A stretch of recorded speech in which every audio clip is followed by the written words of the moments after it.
ओम शांति। 15 अक्टूबर 2025। आज की मुरली। मीठे बच्चे, आत्मा रूपी बैटरी 84 मोटरों में जाने के कारण डल हो गई है। अब उसे याद की यात्रा से भरपूर करो। प्रश्न: बाबा किन बच्चों को बहुत बहुत भाग्यशाली समझते हैं?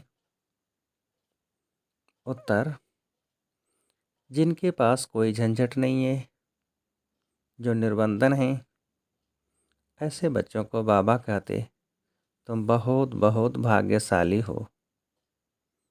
तुम याद में रहकर अपनी बैटरी फुल चार्ज कर सकते हो।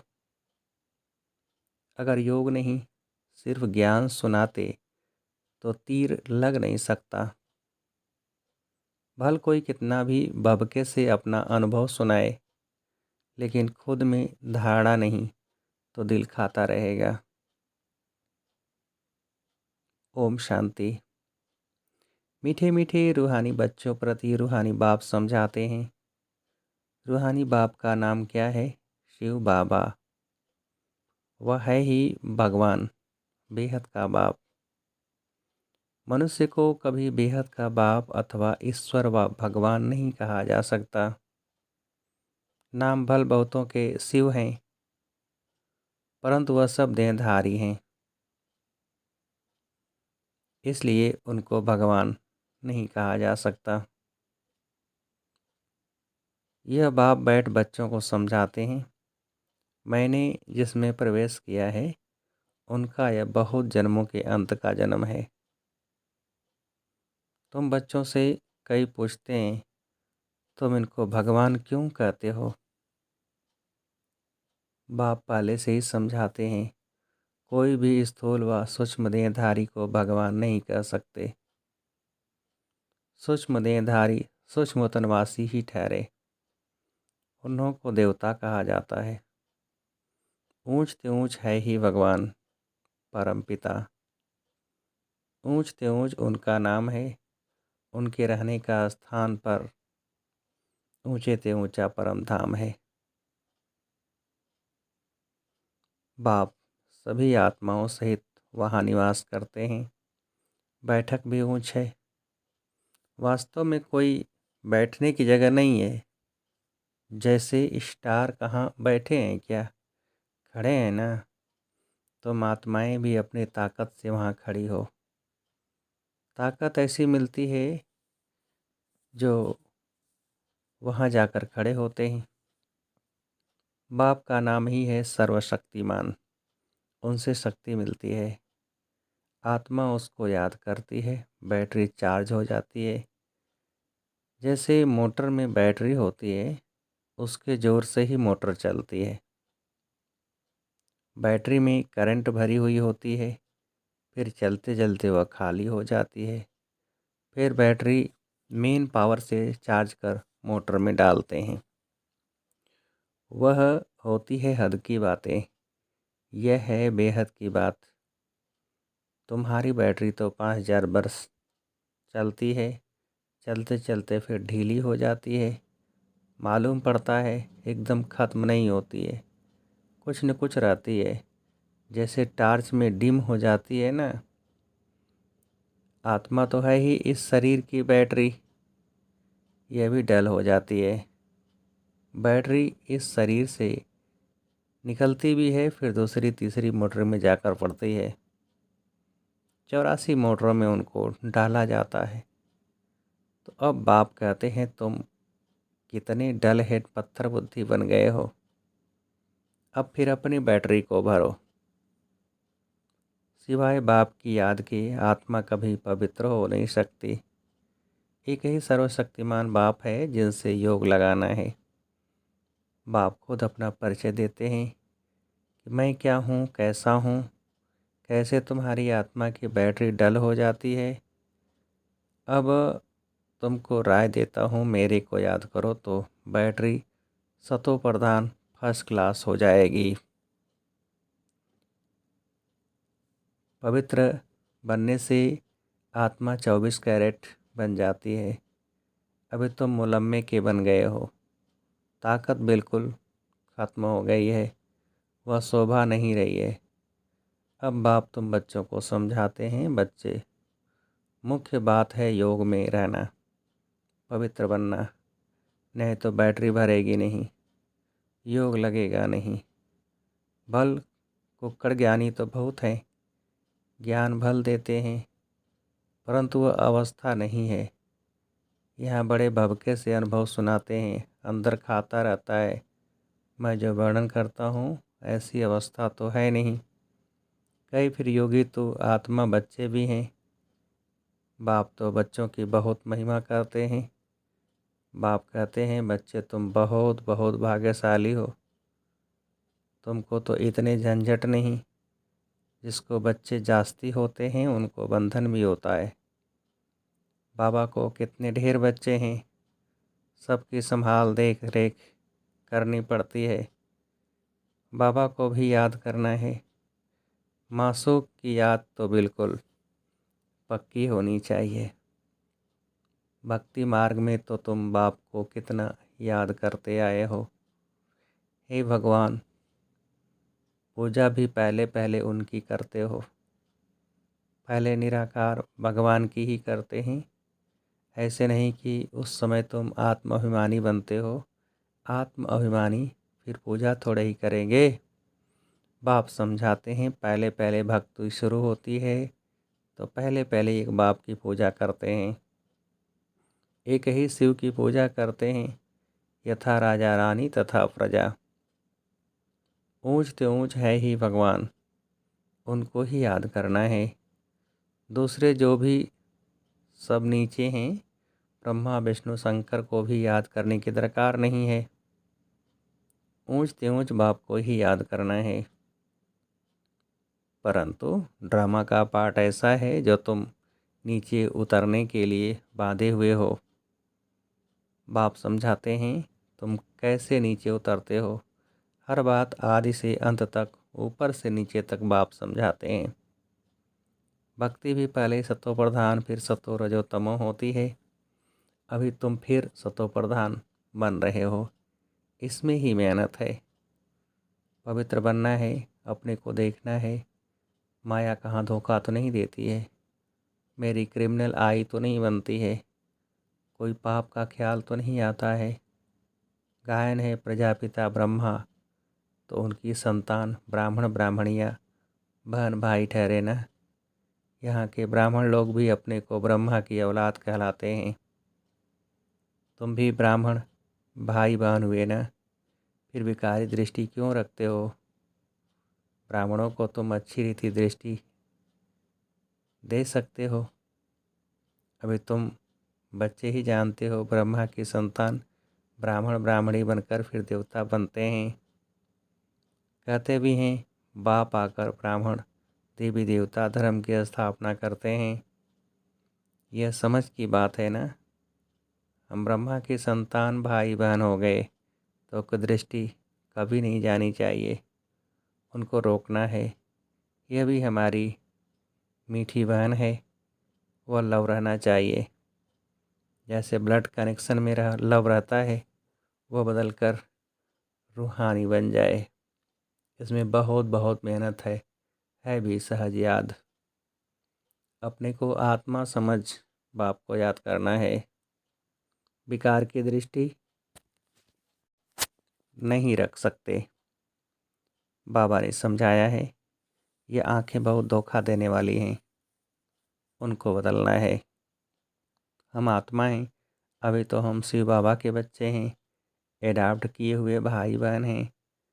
हम अपने को बीके कहलाते हैं। चलन में फ़र्क तो रहता है ना। टीचर्स का काम है क्लास में सबसे पूछना, तुम समझते हो हमारी भाई बहन की दृष्टि रहती है या कुछ चंचलता रहती है। सच्चे बाप के आगे सच न बताना, झूठ बोला तो बहुत दंड पड़ जाएगा। कोर्ट में कसम उठाते हैं ना, सच्चे ईश्वर बाप के आगे सच कहेंगे। सच्चे बाप का बच्चा भी सच्चा होगा। बाप ट्रुथ है ना, वह सत्य ही बतलाते हैं, बाकी सब हैं गपौड़े। श्री श्री 108 अपने को कहलाते हैं। वास्तव में यह तो माला है ना जो सिमरते हैं, ये भी जानते नहीं कि हम क्यों सिमरते हैं। बौद्धियों की भी माला, क्रिश्चियन की भी माला होती है। हर एक अपने ढंग से माला फेरते हैं।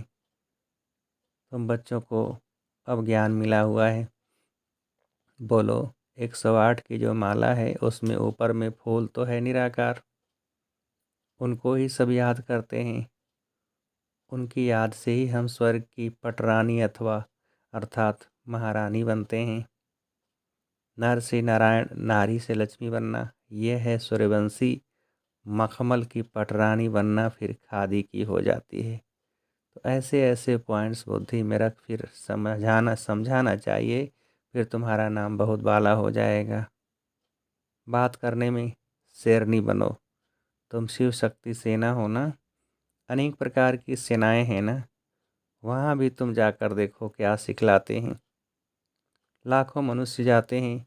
बाबा ने समझाया है, क्रिमिनल आई बहुत धोखा देने वाली है। अपनी अवस्था का वर्णन करना चाहिए, अनुभव सुनाना चाहिए। हम घर में कैसे रहते हैं, अवस्था पर क्या असर पड़ता है। डायरी रखो, कितना समय इस अवस्था में रहता हूँ। बाप समझाते हैं, रुस्तम से माया भी रुस्तम होकर लड़ती है। युद्ध का मैदान है ना, माया बड़ी बलवान है। माया अर्थात 5 विकार। धन को संपत्ति कहा जाता है। जिसके पास जास्ती संपत्ति होती है, अजामिल भी जास्ती वह बनते हैं। बाप कहते हैं, पहले पहले तुम वेश्याओं को तो बचाओ, तो वह फिर अपनी एसोसिएशन बनाएंगी। हमको तो बाप से वर्षा लेना है। बाप कहते हैं, मैं तुमको शिवालय का मालिक बनाने आया हूँ। यह अंतिम जन्म है। वेश्याओं को समझाना चाहिए, तुम्हारे नाम के कारण भारत की इतनी आबरू यानी इज्जत गई है। अब बाप आए हैं शिवालय में ले चलने। हम श्रीमत पर आए हैं तुम्हारे पास। अभी तुम विश्व के मालिक बन जाओ, भारत का नाम बाला करो हमारे मुआफिक। हम भी बाप को याद करने से पवित्र बन रहे हैं। तुम भी यह एक जन्म छी काम छोड़ दो। रहम तो करना है ना, फिर तुम्हारा नाम बाला बहुत हो जाएगा। कहेंगे इनमें तो ऐसी ताकत है जो ऐसा गंदा धंधा इनसे छुड़ा दिया। सबकी एसोसिएशन है, तुम अपनी एसोसिएशन बनाकर गवर्नमेंट से जो मदद चाहे ले सकती हो। तो अब ऐसे छी जिन्होंने भारत का नाम बदनाम किया है, उन्हों की सेवा करो। तुम्हारी भी यूनियन बहुत पक्की चाहिए, जो 10-12 आपस में मिलकर जाए समझाएं। माताएं भी अच्छी हों। कोई नया युगल हो, बोले हम पवित्र रहते हैं। पवित्र रहने से ही विश्व के मालिक बनते हैं। तो क्यों नहीं पवित्र बनेंगे। सारा झुंड का झुंड जाए। बड़ी नम्रता से जाकर कहना है, हम आपको परमपिता परमात्मा का पैगाम देने आए। अब बिना सामने खड़ा है। बाप कहते हैं, मैं सबका उद्धार करने आया हूँ। तुम भी यह एक जन्म विकार में मत जाओ। तुम समझा सकते हो। हम ब्रह्मा कुमार कुमारियाँ अपने ही तन मन धन से सर्विस करते हैं। हम भीख तो मांगते नहीं। ईश्वर के बच्चे हैं। ऐसे ऐसे प्लान बनाओ। ऐसे नहीं कि तुम मदद नहीं कर सकते हो। ऐसा काम करो जिसमें वाह वाह हो। हजारों मदद देने वाले निकल आएंगे। यह अपना संगठन बनाओ। मुख्य मुख्य को चुनो। सेमिनार करो। बच्चों को संभालने वाले तो बहुत निकल सकते हैं। तुम ईश्वरी सर्विस में लग जाओ। ऐसी फ्राक दिल होनी चाहिए जो झट सर्विस पर निकल पड़े। एक तरफ यह सर्विस और दूसरी बात गीता की। इन बातों को मिलकर उठाओ। तुम पढ़ते ही हो यह लक्ष्मी नारायण बनने के लिए। तो यहाँ तुम बच्चों को का आपस में मतभेद नहीं रहना चाहिए। अगर कोई बात बाप से छिपाते हो, सच नहीं बताते हो, तो भी अपना ही नुकसान करते हो और ही 100 गुणा पाप चढ़ जाता है। अच्छा, मीठे मीठे सिकिल दे बच्चों प्रति माता पिता बाप दादा का याद प्यार और गुड मॉर्निंग। रूहानी बाप के रूहानी बच्चों को नमस्ते। हम रूहानी बच्चों की रूहानी बाप को नमस्ते। धारणा के लिए मुख्य सार पहली पॉइंट, हम मीठे बाप के बच्चे हैं। आपस में मीठे बहन भाई होकर रहना है। कभी भी विकार की दृष्टि नहीं रखनी है। दृष्टि में कोई भी चंचलता हो तो रूहानी सर्जन को सच बताना है। दूसरी पॉइंट, कभी भी आपस में मतभेद नहीं आना है। प्राक दिल बन सर्विस करनी है। अपने तन मन धन से बहुत बहुत नम्रता से सेवा कर सबको बाप का परिचय यानी कि पैगाम देना है। वरदान, हर कर्म चरित्र के रूप में गायन योग्य बनाने वाले महान आत्मा भव। विस्तार, महान आत्मा वह है जिसका हर संकल्प हर कर्म महान हो। एक भी संकल्प साधारण न व्यर्थ न हो। कोई भी कर्म साधारण व बगैर अर्थ न हो। कर्मेंद्रियों द्वारा जो भी कर्म हो वह अर्थ सहित हो। समय भी महान कार्य में सफल होता रहे, तब हर चरित्र गायन योग्य होगा। महान आत्माओं का ही यादगार हर्षित मूर्त, आकर्षण मूर्त और अव्यक्त मूर्त के रूप में है। स्लोगन, मान की इच्छा छोड़ स्वमान में टिक जाओ तो महान परछाई के समान पीछे आएगा। अव्यक्त इशारे, स्वयं और सर्व के प्रति मनसा द्वारा योग की शक्तियों का प्रयोग करो। कोई भी स्थूल कार्य करते हुए मनसा द्वारा वाइब्रेशन फैलाने की सेवा करो। जैसे कोई बिजनेसमैन है तो स्वप्न में भी अपना बिजनेस देखता है, ऐसे आपका काम है विश्व कल्याण करना। यही आपका ऑक्यूपेशन है। इस ऑक्यूपेशन को स्मृति में रख सदा सेवा में बिजी रहो। यदि सेवा का फल मिल जाए तो माया जीत सहज बन जाएंगे। इसलिए जब भी बुद्धि को फुर्सत मिले तो सेवा में जुट जाओ। अच्छा, ओम शांति।